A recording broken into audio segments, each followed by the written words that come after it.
protesté très, très vigoureusement. On n'est pas parti de gaieté de cœur. On me le rappelait, j'étais cet après-midi à Scoly pour les colis des personnes âgées. Quelqu'un me disait, moi ce que j'ai apprécié, oui, c'est vos convictions et le fait de partir. Et c'est vrai aussi qu'il a fallu que nous laissions derrière nous des services avec qui nous avions collectivement, que ce soit Claire d'Exemer à la petite enfance ou François aux affaires sociales, avec qui nous avions bien travaillé. Nous avons fait confiance et je pense qu'il faut redonner cette confiance aux agents municipaux, et ça va être aussi un de notre rôle quand nous arrivons. Nous avons quelques semaines pour vraiment leur dire nous avons besoin de vous, nous avons besoin de votre travail, les Zolénésiens ont besoin de vous, et votre travail doit être reconnu, et vous devez être reconnu par les Zolénésiens, et ça passe par l'accueil, ça passe par toute une série de choses. Nous souhaitons donc replacer l'humain et la nature au centre des politiques municipales, l'air qu'on respire, le bruit, l'alimentation, l'accès égal aux services publics, le sport, la culture, les espaces verts de proximité et de respiration. On a, et vous le verrez en janvier, un certain nombre de propositions autour notamment des jardins partagés, lieux intergénérationnels, lieux d'épanouissement. Pour les bien portants comme pour les mal portants, on sait qu'autour de la nature, il y a quelque chose qui se passe. Et on doit être dans une ville sensible aux questions d'environnement, sensible aux questions humaines.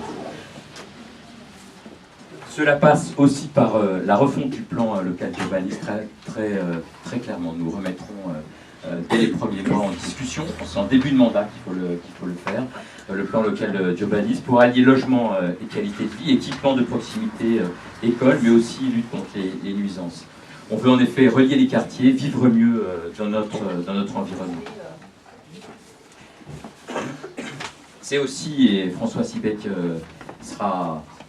est porteur de ça, redonner de la force au centre communal d'action sociale, redonner des moyens au personnel d'être plus efficace sur les questions de logement, d'emploi, de formation, vivre mieux les solidarités en les renforçant et en les expliquant. Aujourd'hui, il y a une partie de la population qui ne saisit pas l'importance de la solidarité, mais je pense qu'elle a été mal expliquée. Et la solidarité, ce n'est pas clientélisme. Et je pense que ça, c'est aussi une des ruptures que nous devons imposer. Nous devons porter fermement la question de l'emploi, de l'industrialisation, du commerce, des services publics, et ça au niveau intercommunal. J'ai suivi depuis la région, et notamment avec Robert Lyon, président de l'Agence régionale de développement, la question de PSA, de son avenir. On a travaillé avec l'Institut d'aménagement et d'urbanisme sur les solutions alternatives, sur une industrie d'avenir, une industrie verte. J'ai lancé la conférence du Grand Roissy avec le ministre et le préfet. Notre ville ne peut pas rester isolée, nous devons trouver des alliés de proximité, mais aussi à la région, et peut-être, et sûrement demain avec la métropole, qui, je dois le dire, s'est imposée de façon, à mon goût, un peu trop autoritaire. On doit donc porter des projets communs, coopérer, mutualiser, écouter. Il y a des défis à relever, certains sont urgents, d'autres relèvent d'une vision à moyen et long terme, mais il faut travailler aux différentes échelles, du quartier à la région, et même au niveau de la France et de l'Europe. Il y a des défis donc à relever. Notre ville a besoin d'une équipe à son service, d'un maire à plein temps, à l'écoute, mais aussi d'une équipe garante de l'unité, de la laïcité, de l'égalité devant les services publics.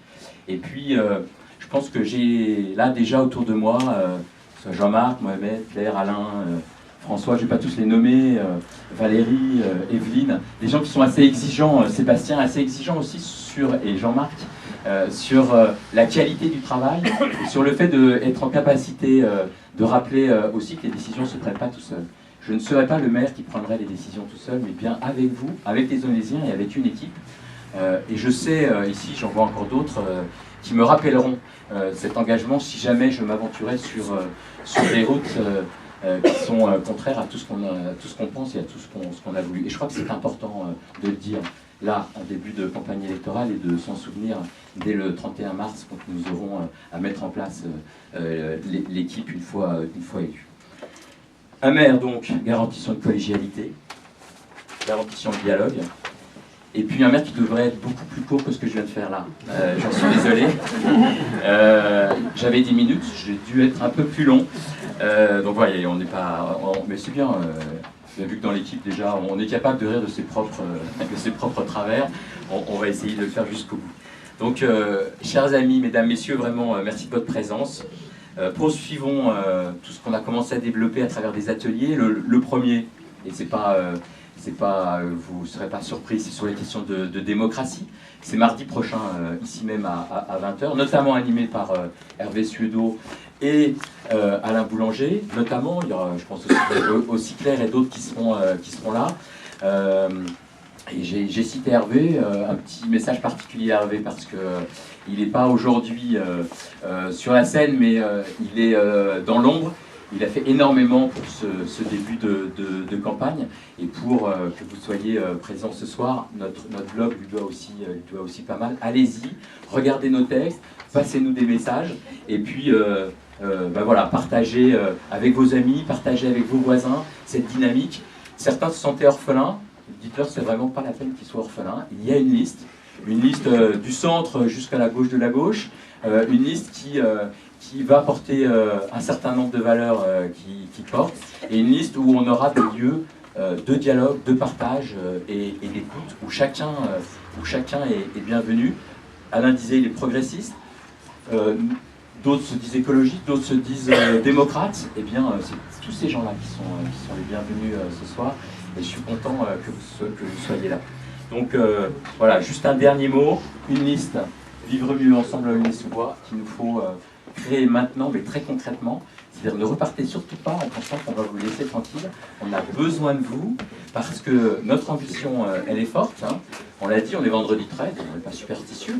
Une chance au premier tour, une chance au second tour. Et cette chance de second tour, ce sera avec vous et pour vous. Je vous remercie vraiment beaucoup.